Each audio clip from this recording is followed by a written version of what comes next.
안녕하세요. 현재 지방에 거주 중인 올해 33 여자입니다. 결혼한 지 4년 차인데 아직 아이는 없네요. 나이가 나이이니만큼 내년이나 내후년부터는 본격적으로 준비를 할 계획이에요. 남편하고는 별다른 문제가 없지만 시어머니 때문에 여러모로 스트레스를 받고 있습니다. 남편이 다른 건 다 좋은데 중간 역할을 제대로 하지 못하거든요.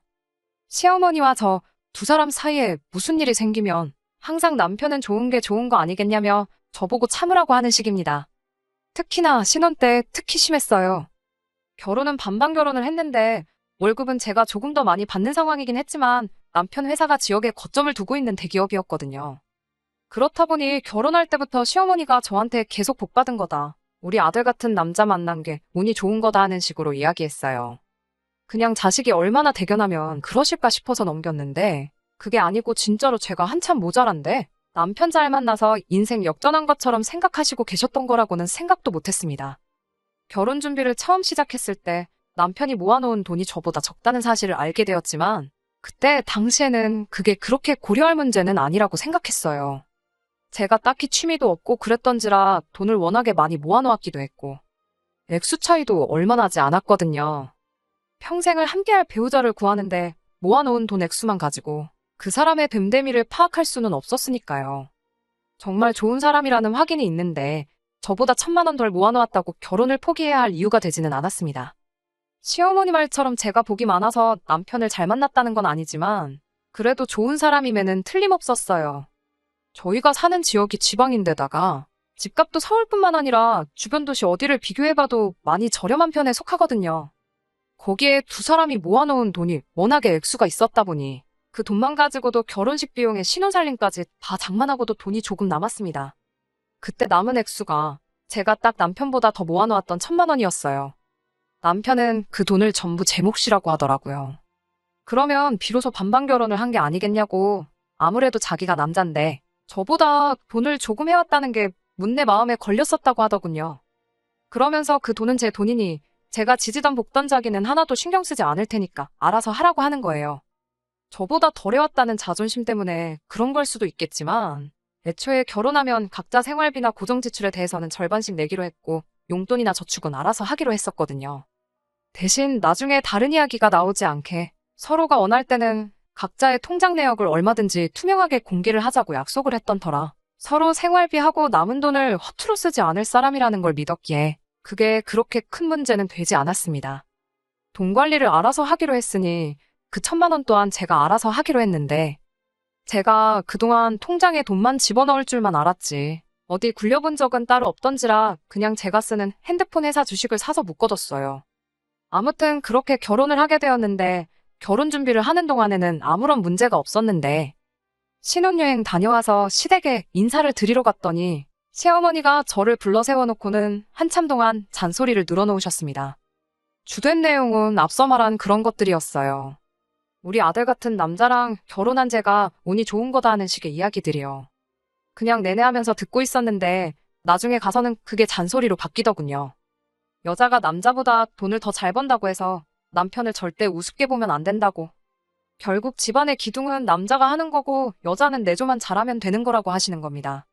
그런데 제가 괜히 돈 몇 푼 더 버는 거 가지고 남편 기를 죽이면 가만히 내둬도 알아서 잘 될 우리 아들이 제대로 날개를 펼치지 못할 거라는 말을 하시더군요. 돈 잘 벌면 좋은 거 아닌가요? 칭찬까지 들을 이야기는 아니겠지만 그걸 가지고 잔소리를 들어야 할 것도 아니다 싶었는데 더군다나 제가 돈 가지고 남편 자존심을 직접적으로 상하게 한 적도 없고 그런데 저런 이야기를 난데없이 꺼내니 너무나도 기분이 이상했네요. 그날 집에 가는 길에 남편한테 어머님한테 내가 얼마 버는지 이야기를 했냐고 물어봤어요. 남편이 팔불출이라 엄마한테 며느리 자랑을 하고 싶었던 건지 돈도 자기보다 더 잘 번다고 하는 그런 자랑을 늘어놓았었다고 하대요. 제 연봉이 얼마인지만큼은 알려지고 싶지 않았었어요. 제가 돈을 잘 버는 게 자랑이 될 수도 있지만 적당히 돈 잘 번다고 둘러대기만 해도 되는 걸 정확히 얼마를 받는지 그런 것까지 다 말했던 것 같더라고요. 남편한테 그런 건 내 사적인 부분이니까 어디 가서 이야기하지 말아달라고 했습니다. 당장 저희 친정부모님도 제가 정확하게 얼마를 버는지 모르시는데 그걸 시부모님이 먼저 알게 되었으니 어찌나 당황스럽던지요. 역시나 제 걱정은 저를 향한 화살이 돼서 돌아왔습니다. 그로부터 한 달 정도 지나서 시어머니한테 황당한 연락을 한 통 받게 되었거든요. 회사에 있었는데 시어머니한테 전화가 오더니 다짜고짜 저한테 따지시더군요. 너는 내 말을 어디로 들었길래 그러냐면서 뭐라 하시는데 무슨 일인가? 이건 또 무슨 소린가 싶었어요. 그 한 달 사이 남편하고 너무 사이가 좋았으면 좋았지. 제가 남편 우습게 보거나 기를 죽이거나 한 적은 한 번도 없었거든요. 제가 눈치를 못 챘을 수도 있지만 남편이 애도 아니고 무슨 일 있다고 엄마한테 일러 바치거나 하는 사람도 아닌데 갑자기 저렇게 나오니 당최 왜 저러는지 이해가 가지 않았습니다. 그렇게 영문도 모를 잔소리를 한바탕 듣고 나서야 본론이 뭔지 알게 되었네요. 왜 시어머니가 저한테 너가 남편보다 돈을 더 잘 번다고 해서 남편 기죽이지 말라고 하셨다고 했잖아요. 그 말에는 숨겨진 속뜻이 있던 거였어요. 시어머니가 저한테 했던 대로 어렵게 풀어 말하자면 제가 돈을 더 잘 벌지만 제가 하기에 따라서 남편이 벌이를 가지고도 주눅이 들지 않는다는 소리였죠. 제가 이해한 대로 쉽게 풀어 말하자면 제가 일해서 번 제 월급을 시댁에 퍼주라는 소리였지요. 제가 더 버는 만큼 효도한다는 마음으로 시댁을 위해서 쓰면 말 안 해도 알아서 시댁을 챙기는 제 모습을 보고 남편이 저절로 기가 살아날 거라는 소리였지요. 일하느라 바쁜데 그런 거에 대답할 여유가 없더라고요. 그래서 어머님께 알겠다고 대답하고 전화 끊었어요. 그리고 그날 퇴근한 남편한테 어머님한테 이런 전화를 받았다고 했습니다. 남편은 어머니가 진짜 그러셨냐며 겉으로는 저한테 스트레스 받았겠구나 하면서 걱정스레 말을 걸어왔는데 신혼 한 달 차이기도 했고 그때는 솔직히 남편이 단호하게 어머님께 그런 전화 하지 마시라고 이야기해 주길 바랬습니다만 제 기대와는 달리 남편은 어쩔 줄을 몰라 하면서 전화기를 들었다 놓았다 하며 제 눈치만 살살 보더라고요. 그러다 결국엔 저한테 당신이 좀 참으면 안 되냐고 말을 하는 겁니다. 참았으니까 지금 당신하고 이 이야기 하고 있는 거 아니겠냐고. 거기서 안 참았으면 이미 시어머니랑 전화로 대판 싸웠을 거 모르냐고 이야기했더니 자기가 말하는 참으라는 건 그냥 시어머니 말을 한 귀로 듣고 한 귀로 흘리라는 이야기였어요. 남편이 하는 말은 며느리와 시어머니 사이에 있던 일이니 자기가 아들의 입장에서도 남편 된 입장에서도 누구 편을 들기 곤란하다는 거예요. 자기가 중간에서 나서면 어머님이 제가 사소한 것들까지 다 남편한테 말을 전하는 얌체 같은 며느리로 보지 않겠냐며 이런 경우에는 자기가 나서지 않고 조용히 지나가면 되는 거 아니겠냐는 겁니다. 괜히 자기가 말 한마디 꺼냈다가 어머님이랑 제 사이가 더 안 좋아질 거 아니냐고 하는데 남편한테 어머님하고 저 사이에 있는 그런 상황을 정리하는 게 남편인 당신이 해야 할 일이라고 했어요. 어려운 일 아니지 않냐고. 제가 벌어오는 돈 가지고 시댁에 가져다 바친다고 해서 자기가 기가 살고 그러는 거 아니라고. 그러니까 저한테 부담 주지 말라고 한마디만 하면 되는 거 아니냐 했더니 저는 어머님 성격이 어떤지 모르니까 할 수 있는 소리라면서 괜히 그런 소리 하면 긁어부스럼이라고 할 필요가 없다고 하는 겁니다. 자기는 평생을 어머님 밑에서 커왔기 때문에 그런 소리가 씨알도 먹히지 않을 거라는 걸 알고 있다고. 괜히 저랑 어머님 사이만 더 나빠진다고 그냥 제가 참으면 다 해결될 일이라고 하는 거예요. 남편 입장이 조금이나마 이해가 가긴 했지만 솔직히 너무 실망스러웠습니다. 중간 역할을 포기하겠다는 소리처럼 들렸고 무슨 상황이건 간에 자기도 입장 난처하기 싫으니 스트레스는 저 혼자서 받으면 다 끝난다는 말로밖에 들리지 않았거든요. 남편한테는 대충 알겠다 말하고 어머님께는 내가 알아서 하겠다고 했어요. 그렇다고 매번 제 월급의 일부를 시댁에 퍼다 나를 생각도 없고 시어머니가 원하시던 대로 해줄 생각도 없었거든요. 남편은 끝까지 제 걱정보다 어머니랑 더 사이 안 나빠지게 잘 좀 부탁한다는 식으로 나왔습니다. 그래서 그때부터였나 그냥 남편한테 중간 역할을 바라는 건 텄구나 싶었어요. 그래도 다행인 게 차라리 시작부터 기대를 안 해버리니 그 이후에 시어머니와 무슨 일이 있어도 기대가 없는 만큼 실망감도 크지가 않더라고요. 시어머니는 계속해서 대놓고 저한테 금전적인 것들을 요구하셨고 저는 다 거절했어요. 생신이라던가 명절 어버이날 같이 보편적으로 챙기는 날에만 이야기 안 나올 정도로만 했습니다. 그런데 그게 시간이 어느 정도 지나니 시어머니 쪽에서 먼저 터졌나 보더라고요. 그때가 어버이날이었는데 어버이날 당일이 평일이었어서 출근한다고 그 주 일요일이 되어서야 시댁에 갔거든요. 그날 시어머니가 제가 용돈하시라고 드린 30만 원이 든 봉투를 바닥에 패대기를 치면서 저보고 너 내 아들보다 그깟 돈 몇 푼 더 번다고 해서 유세 부리지 말라고 소리를 치시는 거예요. 왜 갑자기 폭발을 하시나 했는데 아마 친하게 지내시는 분들 중에 누군가에게서 며느리 자랑을 듣고 오셔서는 저러는 것 같더라고요. 이름 석자 말해주셔도 알 리가 없는 일면식도 없는 누구누구네 며느리 이야기를 하시면서 그 집 며느리는 어버이날이라고 해외여행도 보내주고 뭣도 해주고 저것도 해줬다더라 하면서 너는 돈도 잘 번다는 게 어찌 시댁에 하는 게 하나도 없냐며 성질을 부리시는 거예요.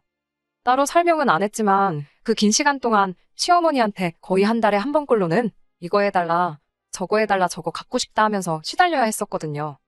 물론 제 선에서 거의 다 안 해드리긴 했지만 그동안 시달린 거 생각하니 저 말에 저도 터져버리고 말았습니다. 그래서 저도 지지 않고 시어머니한테 한마디 했어요. 그 집 며느리는 남편이 마누라보다 돈 더 잘 벌어온던가? 아니면 시댁에서 시어머니가 며느리한테 잘해주던가 하겠죠. 하고 말이지요. 그리고 저도 시어머니가 저한테 했던 대로 똑같이 제가 아는 다른 시어머니들과 비교했습니다. 제 주변 누구네 시어머니는 결혼할 때 아파트도 해주고 며느리 타고 다니라고 외제차도 한 대 뽑아주시고 그랬다더라고. 또 누구네 시어머니는 며느리가 아들보다 돈을 더 잘 벌어온다니까 무리하지 말라고 마사지도 끊어주시고 한약도 지워다주고 그러신다는데 저도 누구네처럼 시어머니 덕 좀 한번 봐보고 싶다고 똑같이 나왔어요. 다른 사람도 아니고 저희 시어머니인데 그 상황에 좋은 말이 튀어나올 리가 만무했지요. 말 다 했냐, 어쨌냐 저쨌냐 하면서 시어머니와 저 사이에 고성이 오가기 시작했고 그 싸움은 결국 시아버지와 남편이 저희를 뜯어말리면서 종결이 되었습니다. 하고 싶었던 말은 다 내뱉어버렸으니 속은 후련하긴 했지만 한편으로는 다른 날도 아니고 어버이날에 그랬다는 게 너무 마음에 걸리더라고요. 그런데 그제서야 남편도 사태의 심각성을 깨달은 건지 그동안 자기가 중간 역할을 잘 못한 게 일이 이렇게 되었다며 사과를 해오더군요. 이 사람이 이제서야 어머님께 제대로 이야기를 해서 중간 역할 좀 하나 했더니 해결책이라고 내세운 게 그냥 매달 묻지도 따지지도 않고 일정 금액을 용돈으로 드리는 게 어떻냐고 하더라고요. 저희가 돈 관리를 각자 하고 있었던 상황이다 보니 제가 내켜하지 않았을 거라는 걸 알았는지 자기 월급에서만 매달 시댁에다가 50만 원씩 보내드리겠다 하더라고요. 대신 자기가 보내는 돈은 제가 보낸 걸로 이야기하겠다 하더라고요. 그러면 시어머니도 저에 대한 화가 누그러지실 거고 나아가서는 저랑 시어머니 사이에 그 어떤 부라도 생기지 않을 거라고 하는데 제 주머니에서 나가는 돈 한 푼 없지만 솔직히 내키지는 않았네요. 암만다로 관리한다고 한들 그 주머니가 그 주머니잖아요. 저희가 각자 저금을 한다고 해서 그 돈을 가지고 각자 쓰고 싶은데 쓰자고 모으고 있는 게 아니고 결과적으로는 나중에 아이가 생기면 아이의 미래를 위한 자금, 그것 말고도 뭐 경우에 따라서는 이사도 가게 될 테고 차도 바꾸게 될 테고 앞으로 목돈 들어갈 일이 많으면 많았지 적지는 않은데 시어머니와 저 사이에서 저도 스트레스 받을 일 없고 남편도 중간에서 새우등 터질 일도 없어서 좋게야 하지만 그것 치고 매달 50만 원은 너무 비싸게 느껴졌어요. 그래서 그럴 게 아니고 그냥 매달 양가에 똑같이 30만 원씩 보내자고 했습니다. 말인즉슨 각자 부모님께 각자 효도하자고요. 결과적으로는 양가 부모님 용돈으로 남편이 제안했던 것보다 10만 원씩 더 쓰게 되는 상황이긴 했지만 친정에도 똑같이 효도하는 거라 생각하니 억울하지는 않았네요. 남편도 그 제안에 흔쾌히 동의를 했고요. 그리고 마법처럼 시어머니하고는 부딪힐 일이 사라졌습니다. 시어머니 딴에도 갖고 싶어 하던 게 30만 원보다 항상 더 비싼 것들이었지만 똥꼬집 며느리랑 싸우고 아무것도 못 받을 바에야 이게 더 낫다고 판단을 하셨나 보더라고요. 저도 매달 30만 원이면 되는 거였다 생각하니 막상 돈은 아깝지만서도 진작에 이렇게 할 걸 싶기도 했어요. 시어머니와 갈등이 사라지니 남편과도 잘 지내게 되었고 뭐 여러모로 좋은 점이 많았네요. 이제 계획한 대로 잘 먹고 잘 살면 되겠다는 게 목표였는데 세상 일이라는 게 정말 한 치 앞도 예상할 수가 없는 일 투성이더라고요. 잘 다니던 저희 회사가 문을 닫게 돼버린 거예요. 사실 코로나 때 지나오면서 그때 망하니 어쩌니 한다는 소문은 있었는데 잘 버텨냈구나 싶었거든요. 그런 회사가 하루아침에 문을 닫아버릴 거라고는 생각도 못했습니다. 그래도 크게 걱정은 없었는데 다행히 같이 일하던 사람들이 같은 업종으로 회사를 하나 차릴 거라고 그때 저도 불러주겠다 말을 했거든요. 대신 그때까지 시간이 걸리니 기다려야 했습니다. 당장 적당한 곳 찾아서 일하다가 옮겨가는 방법도 있었는데 이런 기회가 흔치 않으니 잠깐 저에게 주는 휴식이라 생각하고 지금 이 순간을 즐기려고 했어요. 회사가 망해 없어지긴 했지만 퇴직금도 제대로 계산해서 받았고 밀린 월급도 없었던 데다가 결혼 전에 어떻게 굴려야 할지 몰라서 우량주로 묶어놓았던 주식이 4년 사이에 몇 배가 오르게 되면서 솔직히 금전적으로는 여유가 넘쳐나던 상황이었거든요. 그런데 제 실직 소식을 누구보다 기다리던 사람이 한 명 있었으니 그게 바로 저희 시어머니였네요. 그동안은 시댁에는 따로 제가 실직했다는 사실을 숨기고 있었는데 소문이 어찌나 빠른지 시어머니가 어디서 저희 회사가 문을 닫았다는 사실을 알게 되었던 거예요. 아주 목소리가 평소보다 2배는 더 커져서 평소처럼 전화를 해오는 것도 아니고 저희 집까지 찾아오셨거든요. 실직하고도 한동안 용돈은 빠짐없이 보내드렸는데 왜 오셨나 했더니 시어머니는 알고 계셨던 거예요. 남편이 제 돈으로 용돈을 보내는 거라고 했을 때 친정에도 제 돈으로 용돈을 보낸다고 이야기를 했었나 봐요. 제가 이미 실직한 지 2달이 넘어가는 상황이었는데 용돈이 빠짐없이 들어오니 시어머니 생각에는 지금 들어오는 용돈이 자기 아들이 뼈 빠지게 벌어오는 돈으로 보낸 돈이라고 생각하셨던 거겠죠. 거기에 그뿐이겠어요. 친정에도 똑같이 보낸다고 했으니 아들 돈으로 친정에까지 용돈이 가고 있다 생각하셨던 거고요. 문 열리자마자 제 얼굴 보고 다짜고짜 한다는 말이 돈 잘 버는 척은 있는 대로 다 하고 시댁 어려운 줄 모르더니 백수가 돼버렸다며 꼴 좋다고. 그게 인과응보나 마찬가지라고 하더군요. 어이가 없었지만 회사가 지금 망해서 없어지긴 했지만 조만간 다시 취직될 거라고. 그리고 제가 모아놓은 돈이 있다 보니 그 돈에서 용돈을 드리는 거라 남편 돈으로 보내는 거 아니라고 일일이 다 설명을 해주려고 했습니다. 그런데 제 말이 시작도 되기 전에 제 말은 다 끊어버리고 저보고 그러는 거 아니라고 하면서 마치 제가 남편이 뼈 빠지게 일해서 벌어온 돈을 친정에다가 퍼다 날르고 있는 것처럼 이야기를 하시더군요. 그러더니 친정에 보내는 돈은 내 아들 돈이니까 친정에다 보내지 말고 당신한테 보내라고 이야기를 하시는 겁니다.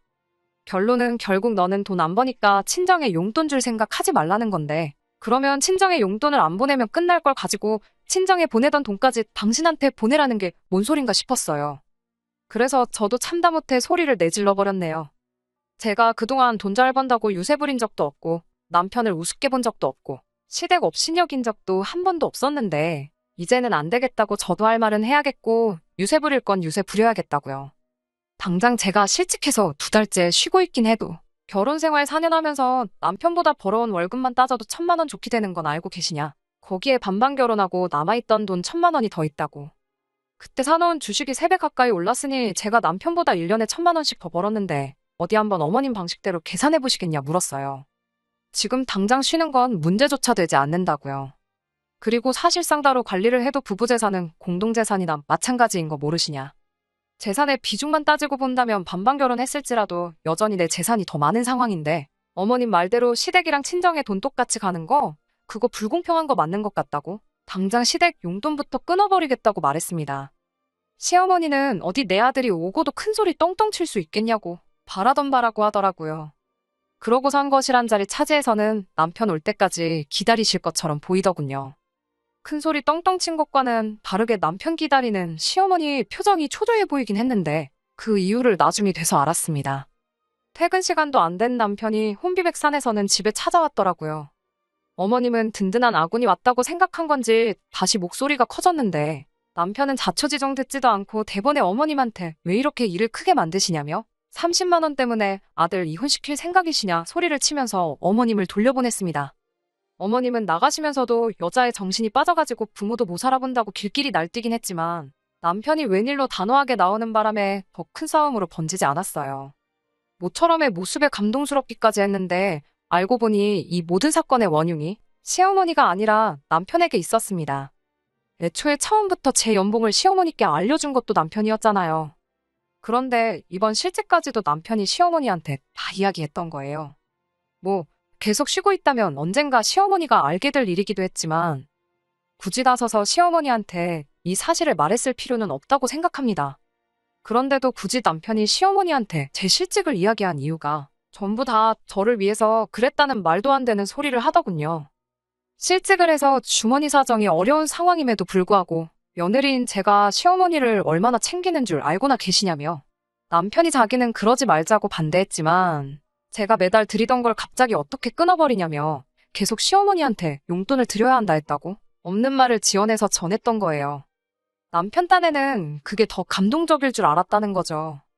경제적으로 어려운 상황에 처했지만 양가 부모님들께 효도는 계속해서 하겠다고 특히 사이 나쁜 시어머니 용돈도 계속해서 챙기자고 하는 제 모습을 보면 시어머니도 마음을 고쳐먹지 않으셨을까 싶었단 겁니다. 하지만 시어머니는 말 그대로 남편 혼자 외벌이를 하게 됐지만 친정에는 계속 용돈을 보내야 하니 말 안 나오게 시어머니한테도 용돈을 드려라 이렇게 이해하신 거고요. 아무리 생각해도 시어머니가 열받아서 저희 집에 찾아온 게 잘못됐다고 할 수가 없더라고요. 그래서 남편하고 대판 싸웠네요. 좋은 게 좋은 거라고 넘어가는 것도 모자라서 이제는 거짓말까지 해서 일을 키워버리냐고. 누가 시어머니한테 좋은 인상 심어달라고 부탁이나 했냐고. 내가 바랬던 건 중간 역할을 해주는 남편이었지. 중간에서 박쥐 역할을 하는 남편을 바란 게 아니지 않느냐고 따졌네요. 그제서야 남편은 자기가 뭘 잘못해온 건지 깨달은 듯 싶더라고요.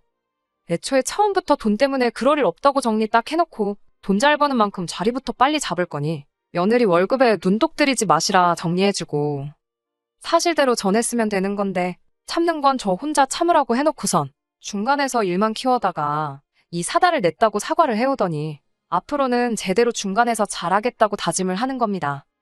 결과적으로는 지금은 전보다 많이 괜찮아졌어요. 일단 남편 주도로 시어머니한테 보내는 용돈은 끊었습니다. 그러면서 저도 자연스럽게 친정에 보내드리던 용돈도 끊었어요. 친정어머니께서는 필요 없는데 자꾸 보내줘서 모아놓았는데 필요 없으니까 저보고 쓰라며 여태 받으신 돈을 돌려주시더라고요. 그 돈도 3년 가까운 시간 동안 1,000만 원이 돼 있더라고요. 졸지에 갑자기 5천만 원이라는 거금도 생겨버렸어요. 시어머니는 오히려 용돈이 끊기고 나서부터는 저한테 더 이상 연락을 해오지 않으십니다. 남편이 용돈 끊어버리면서 말하길 앞으로 저한테 전화해서 금전적인 그 어떤 요구라도 하셨다간 평생 아무것도 해드릴 수 없다고 단단히 일러두었나 봐요. 이제서야 진짜 결혼 생활을 하게 되나 싶습니다. 원래는 딩크로 지낼까 하여 여태껏 일만 해왔는데 요 근래 몇 달 쭉 쉬기도 했고 그러면서 스트레스 받을 일도 없다 보니 남편과 상의해서 더 늦기 전에 아이 하나 낳아서 가정 꾸리고 행복하게 지내려고 합니다. 혹시나 이 사연 들으시는 남편분들이 계시면 다른 건 몰라도 고부 갈등은 남편하기 나름이라는 사실을 알아주셨으면 해요. 중간 역할 엄청 힘든 일인 거 알지만 그렇다고 어느 한쪽 편만 들거나 아예 놓아버리면 주워 담을 수도 없을 만큼 커지는 게 고부 갈등이니까 말이지요. 끝까지 들어주셔서 감사합니다. 오늘의 사연은 여기까지입니다. 구독과 좋아요, 알람 설정 부탁드리고 더 좋은 사연으로 다시 찾아뵙겠습니다. 감사합니다.